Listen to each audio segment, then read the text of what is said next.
তিন শ্রেণীর ব্যক্তির বিরুদ্ধে আল্লাহ বলেন আমি নিজেই কিয়ামতের দিন মামলা দায়ের করব।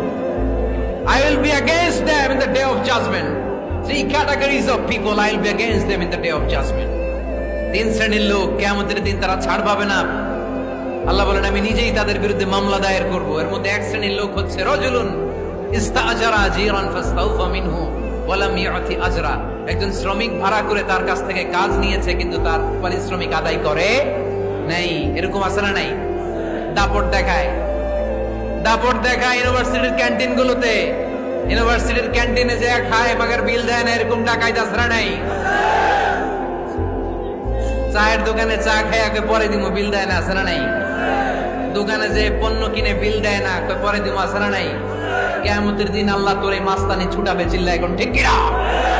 আনা খাসমুহুম, আমি নিজেই তাদের বিরুদ্ধে মামলা দায়ের করব। কথাটা কার? এজন্য বিশ্বনবী বললেন খবরদার, মেহনতি মানুষ, খেটে খাওয়া মানুষ, এদের দোয়া কবুল হয়ে যায়।